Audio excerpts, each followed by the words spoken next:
Assalamu alaikum warahmatullahi everybody. Welcome back to what used to be Imam Tom Live. We've got big news, and it's going to be good news, hopefully, inshallah ta'ala, that the live stream will be coming to an end.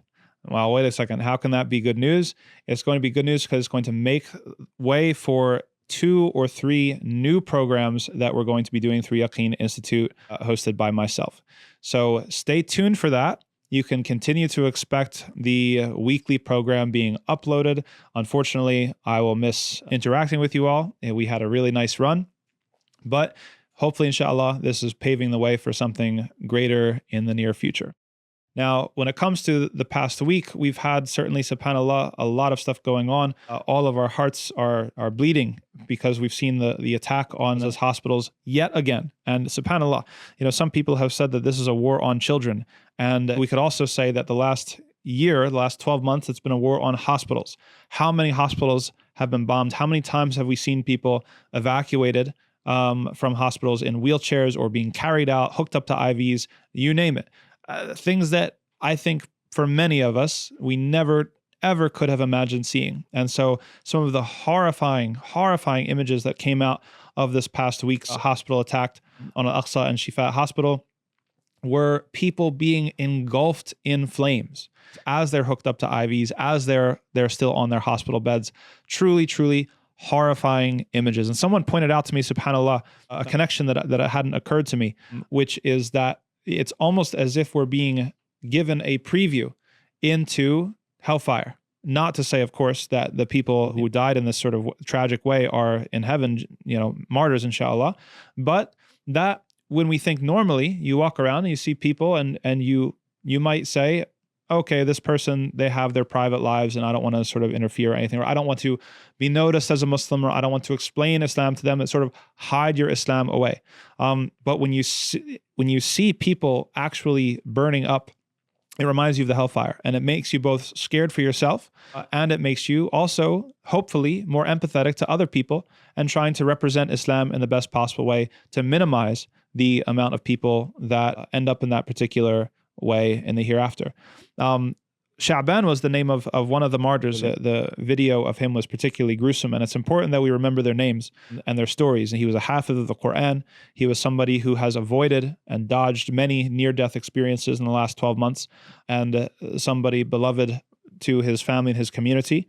And we're happy that Sha'ban has achieved martyrdom, but of course we are aggrieved by the criminal circumstances in which he was martyred. And so we're praying for the martyrs of Gaza and Palestine and for the people in general. In other news, we had Israel, not surprising, attack UN peacekeepers in Lebanon. And this is something that has become another regular occurrence. Just like it is a war against children, it is a war against hospitals, it is also a war against international law. 287 aid workers have been killed since the conflict began on October 7th, 2023. This in total includes 205 UNRWA staff members, marking the largest recorded loss of UN personnel in a single conflict. And most of these have taken place in Gaza. In other news, we've got that the US has both simultaneously tried to say that this was leaked by the Biden administration, that it has given Israel 30 days to sort of ensure that humanitarian concerns are going to be honored. At the same time, they have deployed U.S. soldiers to the Middle East and given a THAAD missile defense system to Israel. The troops that are going to be there are going to help operate the system, and that is in response to the escalating missile attacks from Iran and also from Hezbollah in Lebanon.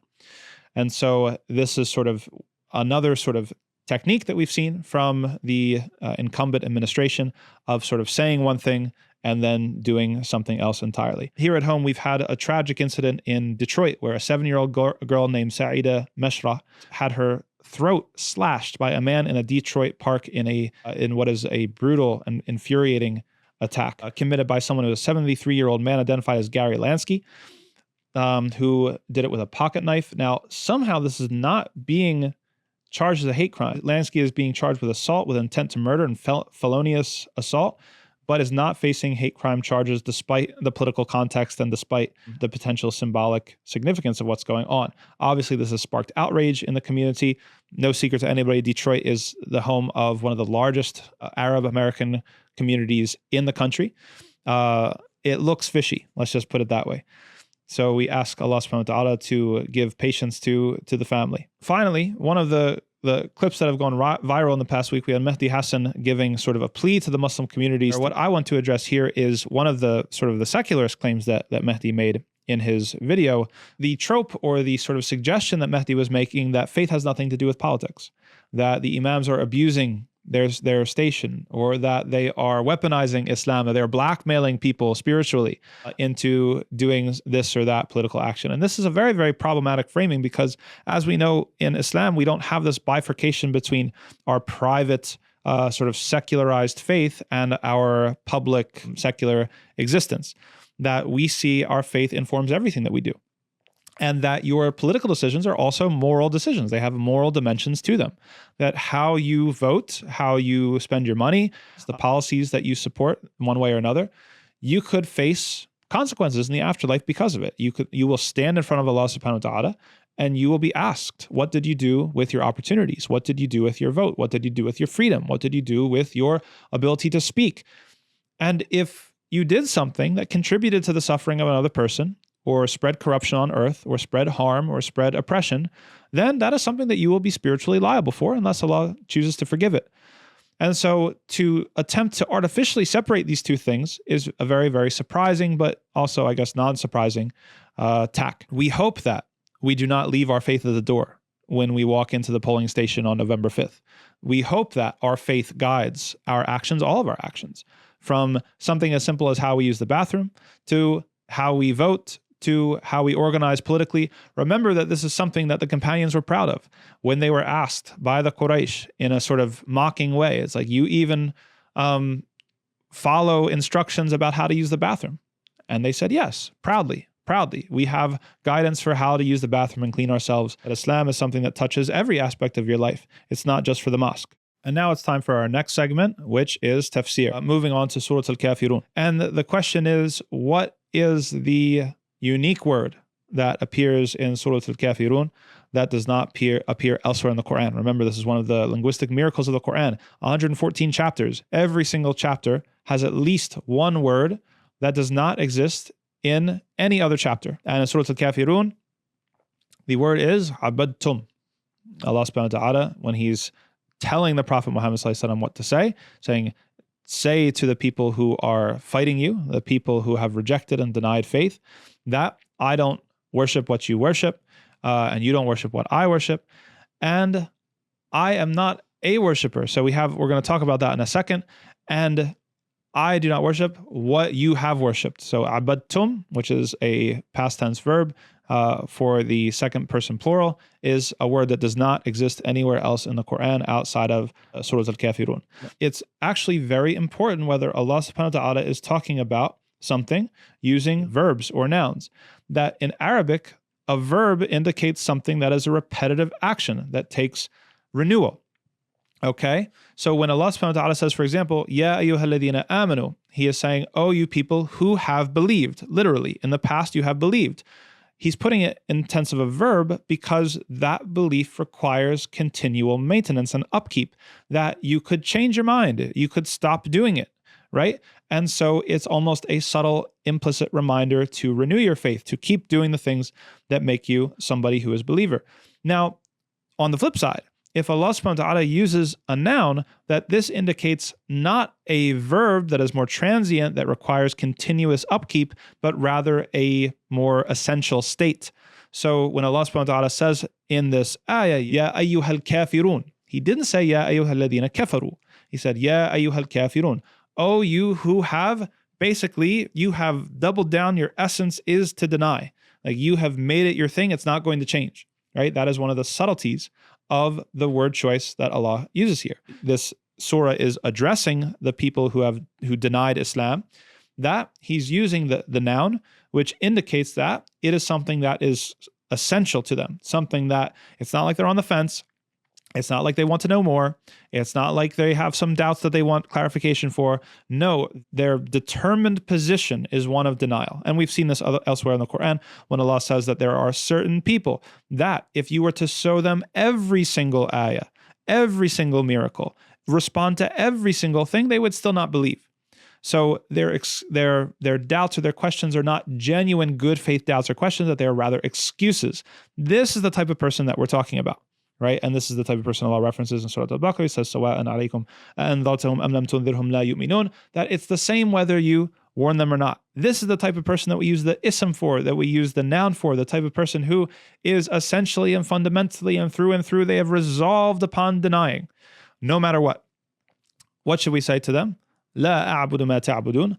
I am not worshiping. It uses a verb there. ما تعبدون, what you are worshiping. Okay, so you are worshiping at that time idols, superstitions, ancestors. I am not worshiping those things. وَلَا أَنْتُمْ عَابِدُونَ مَا أَعْبُدُ. Allah switches to the noun. Okay, it's very interesting. It says, and you all are not worshipers of what I worship. So again, Allah uses the noun here because he's not talking about just a transient state that some of them are going to eventually discover Islam. No, it's like, you are not worshipers, that you guys have no interest whatsoever in worshiping the Creator, the Lord of all worlds, the one who controls everything. What I am worshiping. وَلَا أَنَا عَابِدٌ مَا عَبَدْتُمْ. And I am not a worshiper of what you have worshipped. So again, the same flip. Allah uses the ism, he uses the noun to indicate to the Prophet ﷺ that essentially, fundamentally, continuously, that he is not a worshiper of that which they worship, whether it's their desires, whether it's their ego, whether it's money, whether it's whatever. Everything that they've been worshiping, the Prophet ﷺ has never been and is not, essentially is not a worshiper of those things. وَلَا أَنْتُمْ عَابِدُونَ مَا أَعْبُدُ. Allah repeats, and you all are not worshippers of what I am worshiping. And then Allah finishes the surah by saying, لَكُمْ دِينُكُمْ وَلِيَ الدِّينِ. And to you your way, and to me mine. Or to you your path, or to me mine, or to you your religion, and to me mine. Now basically this was in response to some of the attempts to muddy the waters, right? There were some people of the Quraysh at the time that would say to the Prophet Muhammad ﷺ, hey, look, why don't we split the difference here? You worship our idols for 1 year, and we'll worship Allah exclusively for 1 year, and we'll go back and forth. And so the Prophet ﷺ wanted to keep the furqan clear. He wanted to keep the distinction between these two things clear, that you can't muddy the waters between truth and falsehood. You can't blur the lines, that you have to make it distinct, that my way is not your way. You guys are worshiping, and as we see elsewhere in the Quran, Allah exposes them for being hypocritical. They're using these idols and they're using these superstitions, not necessarily because they genuinely believe in them, but for their own sort of maslaha or benefit. Remember, if you've ever asked your parents for something, okay, you ask your one parent if you can have some sweets and they say no. What do? You go to the second parent and ask the same question, right? This is the way that they were using their idols, that they were using the idols as a ruse to do whatever it was that they wanted to do anyway. And then they would feel bad about things, and so they would make extra rules and superstitions that they had to follow, and this sort of nature. It was not good faith. It was motivated by ulterior motives.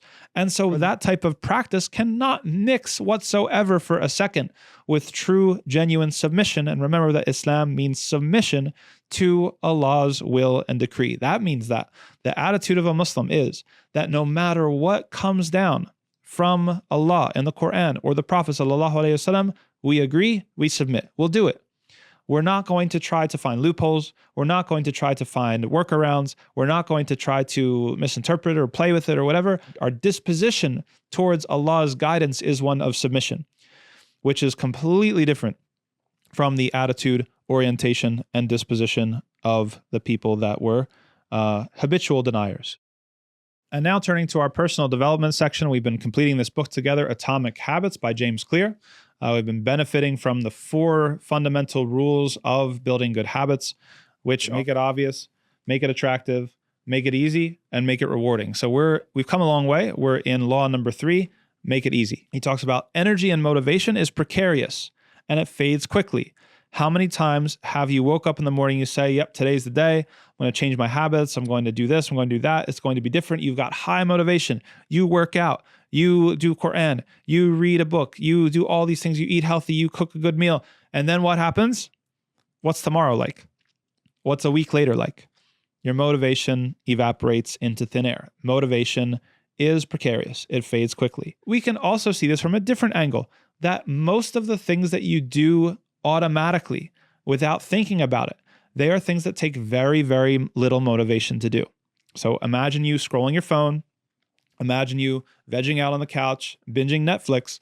These are things that take almost no motivation to do whatsoever. And that is the key to this particular law, the law of least effort. Imagine that you have a hose, a garden hose, okay? And your garden hose is folded in the middle. It's got a kink. You turn the water on and there's some water coming out, but not as much water as you need. Now you've got two options. You can go back to the spigot and you can open the water more and try to blast the water as much as possible, or you can try to unkink the hose. Which is going to do better for you? Obviously, unkinking the hose. Imagine that the spigot is your motivation. And imagine that all of the obstacles, okay, is the kink in the hose. It's way easier when it comes to your habits, rather than try to dial up that motivation and watch these rise and grind motivational YouTube videos first thing in the morning or whatever you do for motivation. That stuff is very, very transient. It will leave very quickly. It's way easier to just unkink the hose. Remove all of the obstacles. Make it easy to achieve your habits and do the things that you want. Structure your habits for ease. Now, we talked about this a little bit when it comes to environmental design. He talks about automating, eliminating, and simplifying.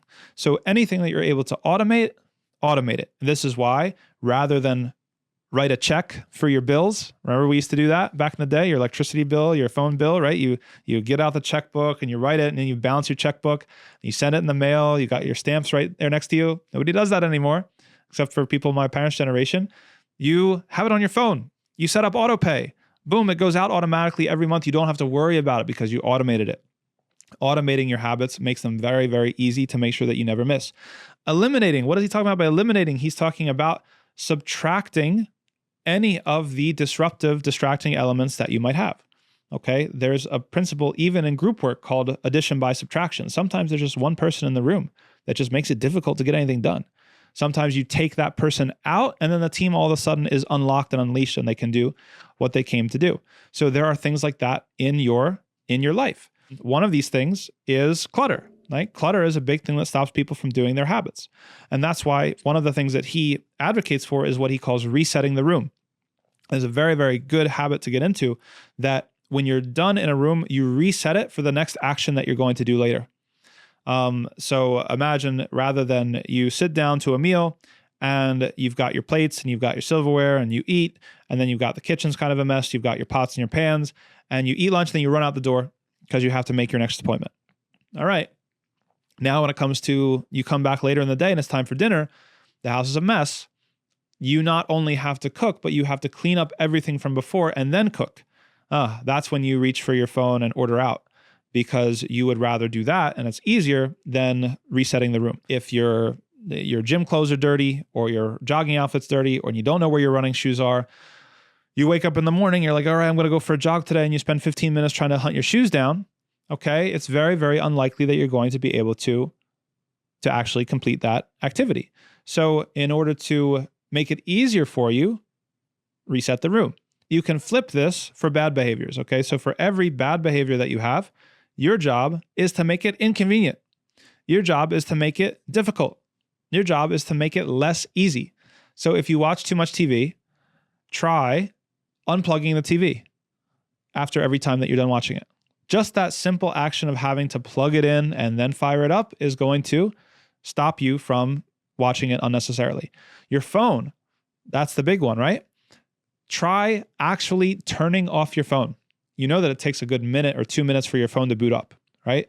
So if you were actually to turn off your phone during work hours or special times of the day, you will find that you're using your phone less because it's not on, it's not convenient, it's not easy. So you can do these things in your life to basically shape where you're going. You want to make the bad habits that you want to minimize more and more difficult, and you want to make the things and the habits that you want to repeat and that you want to keep more and more easy. And with that, we will end there for today. We've got a lot more to cover, but we will see you next week, inshallah ta'ala. I appreciate everybody. May Allah accept your prayers and your worship. Until next time, assalamu alaikum wa rahmatullah.